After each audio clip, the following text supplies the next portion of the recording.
So 3 things happened to me recently. The first, I lost all my hair. I went from mullet to skullet in a matter of months. Instead of shying away from it, I decided to share the balding process with 430,000 of my closest friends. The second thing that happened, I turned 28. Which to me sounds a lot like 30. Now turning 28 doesn't freak everybody out, and turning 30 doesn't freak everybody out, but when you're the only bald guy in your friendship group and you're still standing at the bar with everybody and they all look young with their hair, you kind of get a sense that time's only moving in one direction. According to this article, which is called "You're Most Likely to Do Something Extreme Right Before You Turn 30, people approaching a new decade are more likely to be a bit more contemplative, take a few more risks, or do something out of character or something life-changing." They got this one statistic in there that says people whose age end in a 9, so if you're 29, 39, 49, 59, when it comes to running marathons, those people outrank everybody else by 48%. It's nuts. And now the third thing that happened. I realized that in the past 10 years, the longest that I've gone without drugs or alcohol is 2 days. Granted, some periods were better than others. The start of last year, man, that was pretty good. Pretty good, drinking beer. Then the second half of last year, not so much. Then the new year ticked over. Now I'm a sucker for a New Year's resolution, so I gave myself one. Just a simple one. Every time I feel like getting cooked, instead I'm gonna turn on the camera and make a movie. Instead of drugs and drinking, it's YouTube and thinking. Baby. That's what this is. Me getting my shit together in public. But then of course, I hit my first roadblock. How am I gonna make these videos consistently interesting? I don't wanna just make a video diary or a vlog or something like that. I want something that has some payoff for the end viewer and something that's visually interesting too. Then it hit me. I'm gonna make something about illustration. If you've only ever seen me on YouTube, all you need to know is this. I'm an illustrator. What most people have seen are my single panel comics, like this, this, or this.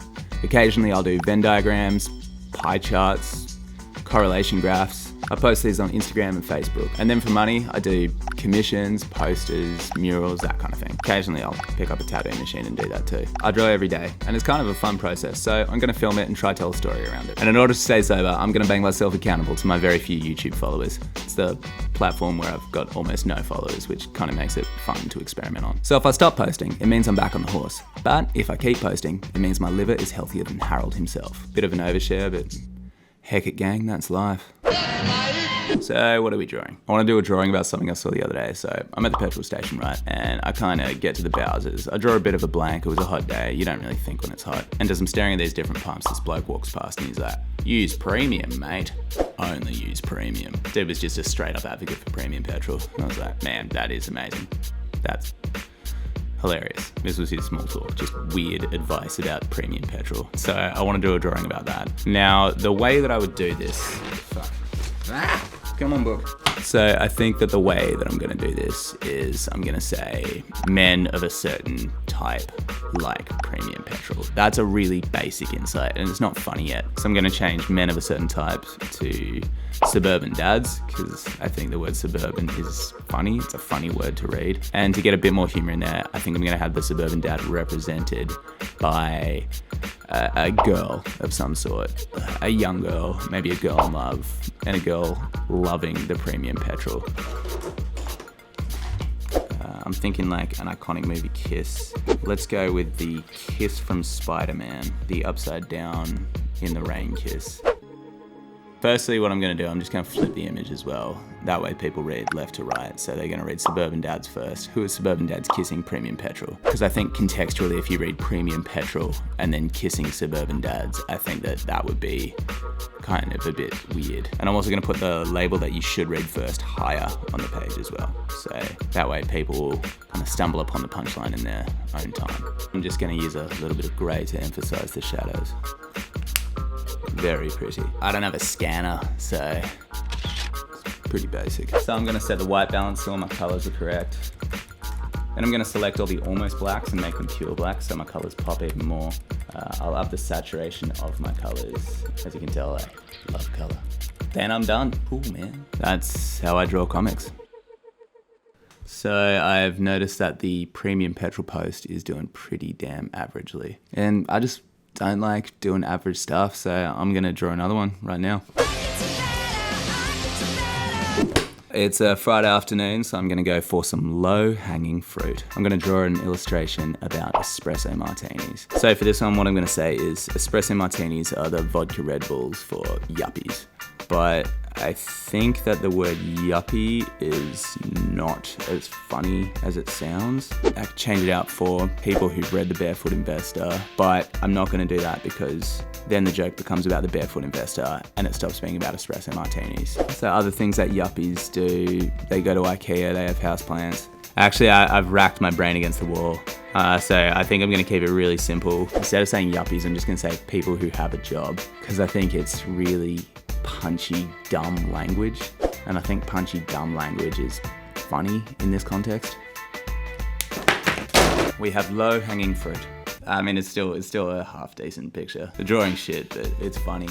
It'll be a good Friday afternoon post. Same process, set the curves, select my blacks, make them blacker, up the saturation, post. Sometimes you gotta go for the basic angle. Cool, so that's me drawing 2 comics while talking.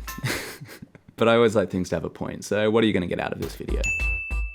For the 1% of you who are watching this to learn how to draw comics or the theory of making an image funny, you might have learned maybe the hierarchy of how people read, or when to use simple or complicated language, or how not to obscure a joke. But for the 99% of you who don't draw comics and are just watching this, here's what I can say. What I want is to document me getting my life together after 10 years of being a piece of shit. And the question is, why make that public? Well, to answer that, I'm gonna go back and reference that bald video I made. So after I made that video called How to Go Bald in Your 20s, for weeks I was getting messages of people just sending me their dome and just saying, man, I shaved it. I feel so good. I feel so liberated. There'd be messages of people just saying, thank you. I've been dealing with this problem since I was 21. It's nice to have a laugh. And I even got this one message from this kid. He's like, oh man, I'm 16. I have alopecia and I'm the only guy at my school, in high school, that doesn't have hair.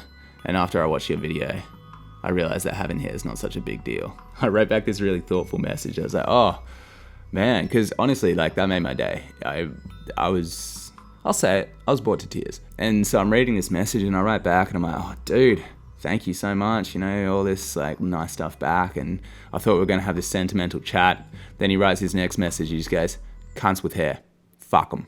So by making something that I thought was just funny, I unintentionally made a whole lot of people feel okay about a problem that they might not have felt okay about. And boy, that made me feel okay. Anyway, as I get older, I realize that I want more of that feeling. Not in like a weird life coachy Tony Robbins way. No. I just kind of want to document this process of me putting back the pieces. Just putting them back. So that's it. Put your seatbelt on and get ready to get sick of my face. Catcha. If you like what you saw, or even if you didn't, like, comment, subscribe. Good Lord, that's shit. Catcha.